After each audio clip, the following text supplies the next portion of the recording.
All right, okay, guys. Chip and Dale Rescue Rangers. I have watched this cartoon when I was a kid, and I mean, I think this was a really, really, really well done take on a live action, crossover with cartoon animation film. I'm not really sure what they call this type of film. I'm just gonna call it a live action animation crossover because I think it's what it is. And I think this is the best take they would have ever done, any version of it thus far. And just to show off, right? Just to show off, the animators actually decided to animate Chip and Dale differently. And the reason they do look different actually has context. Dale apparently went through this thing called CGI surgery because he became a famous movie star, and Chip didn't. So that's why Dale looks more CGI and Chip looks more cartoon. And it's super cute, super fourth wall breaking, very intelligent, hilarious, comical at the same time. It has a very dark undertone, the reality of adulthood, being thrown into a world that's larger and more chaotic. The reality behind drugs and Hollywood, and how there are people out there doing their evil schemes and stuff. I think it's really well done, and I think it can be enjoyed by people of all ages. PG 13, right? Where's the 13? Anyway, it's PG, but I think it can really be enjoyed by people of all ages. There are jokes for adults as well, but not so much as the seriousness and the intensity of certain moments where you can see that it's some sort of, like, it is violence. You can say it's cartoon violence where certain body parts are missing, cut off and stuff like that, but they don't really show any blood. But just the thought of it actually makes you realize that, oh, that's pretty dark, that's pretty messed up. But for the fact that they animate it so well and they cover it up with a joke seconds later, it gives you this sort of a sort of like, yeah, it's dark, but so what? The joke is darker and that kind of a feeling. And I think it leans quite closely to um what's that cartoon that they used to have, one really dark cartoon? Um Happy Tree Friends? Yeah, it's sort of like the concept of Happy Tree Friends, a lot of dismembering, a lot of stuff like that.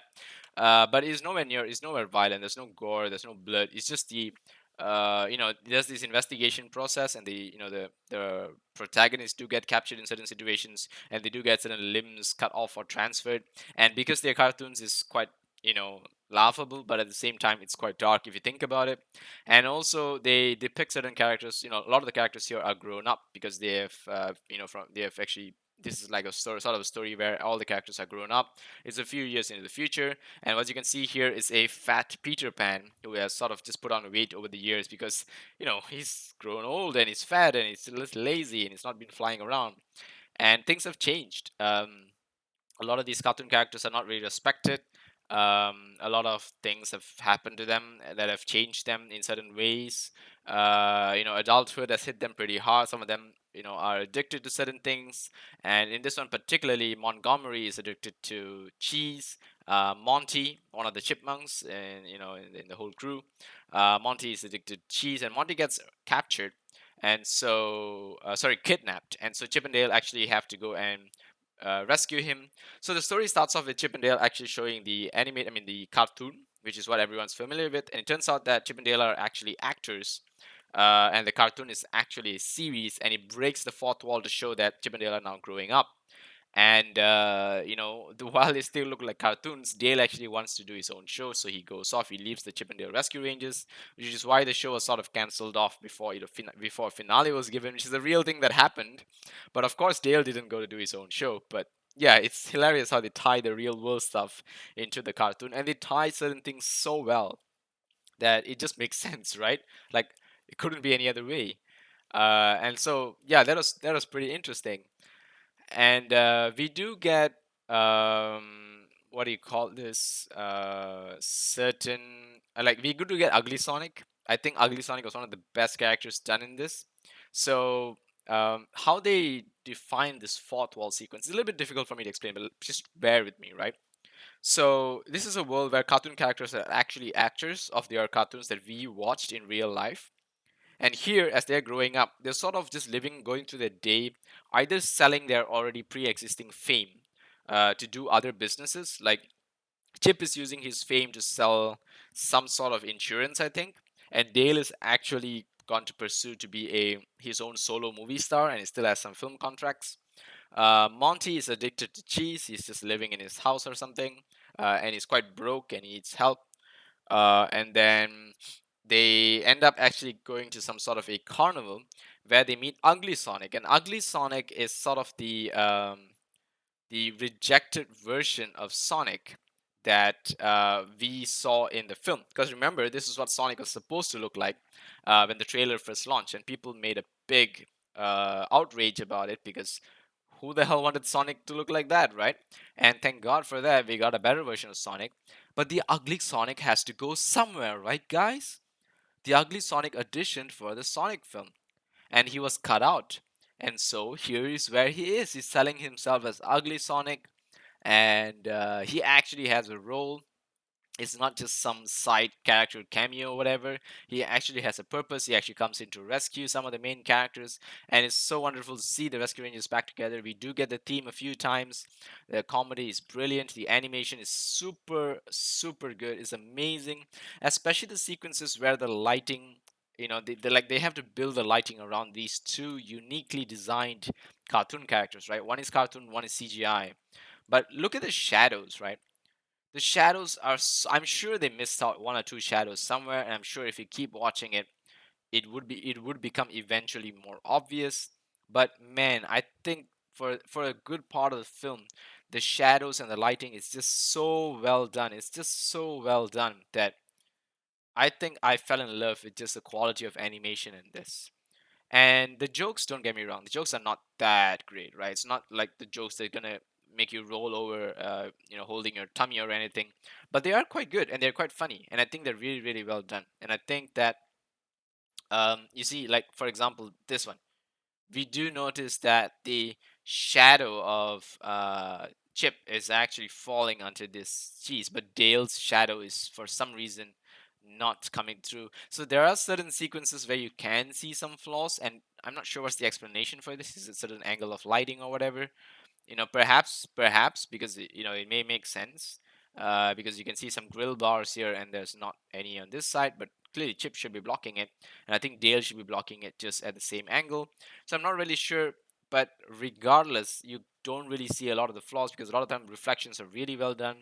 These characters seem to just be there together with people in the real world. It's like augmented reality where they sort of interact pretty well with the real world, and even the people in the real world seem to interact with them pretty well too.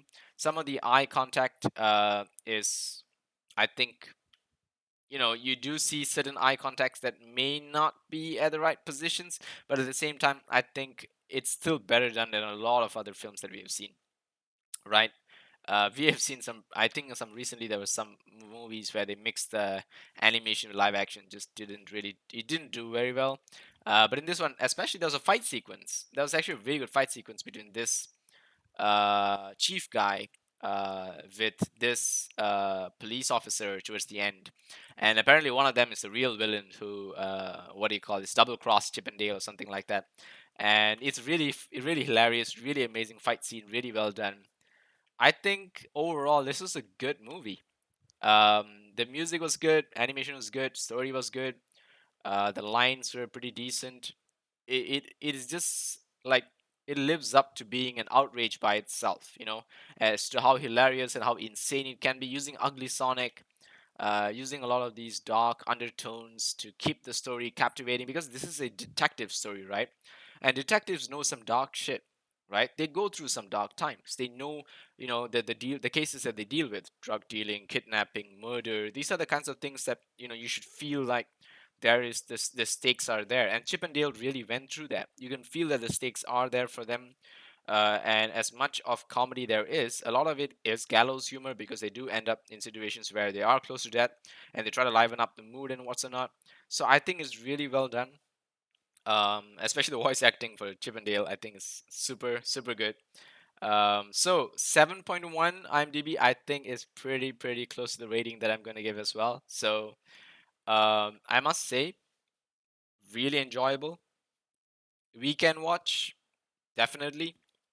Cinema watch, maybe not. Because I think yes, you can watch it with kids and adults, but I don't think kids will enjoy this film as much as adults will, because a lot of the time you do get a lot of the shots being dark and more serious, and the jokes being more serious, and I think would better be appreciated by adults. And yeah, I mean, the film gives you a lot, right? It's only only an hour and a half, but it feels like a lot more because it's so packed. There's so many things going on, but I think kids just will not really appreciate it as much as adults would. And I think if you are an adult and you're going to watch this film, you probably could just watch it, you know, in the weekend on your couch through TV. Get the CD, get the DVD, wait for it to come on the TV or something, and enjoy it. But if you're really excited, you really want to have, something fun to watch, you really want to go to the cinemas to watch it, I think there's really no harm in doing it.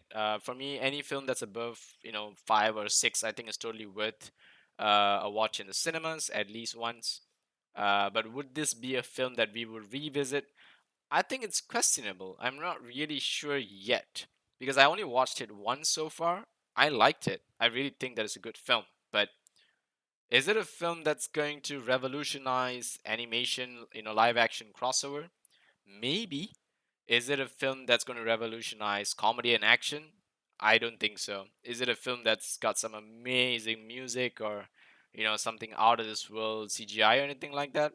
Probably not. But does it do the live action animation crossover really well? Yes, absolutely. I think it does it the best that I've ever seen.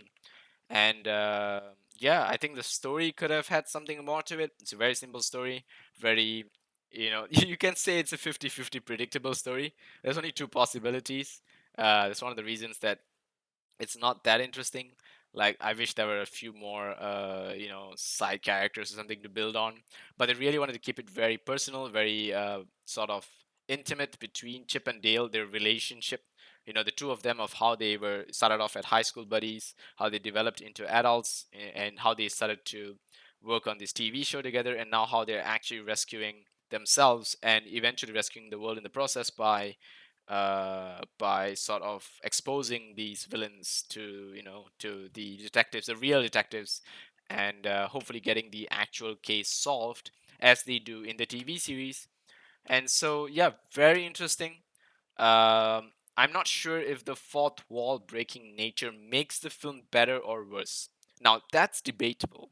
I think that the film would have done better without the fourth wall breaking elements, but I still think that with the fourth wall breaking elements, it was a very, very interesting film, and I totally respect the approach, the challenge taken by the scriptwriters and directors to want to make it a fourth wall breaking film, to bring in the references of other films and cartoons and comics out there into this world, to try to give it that, to bolster that fourth wall breaking effect. I absolutely respect that.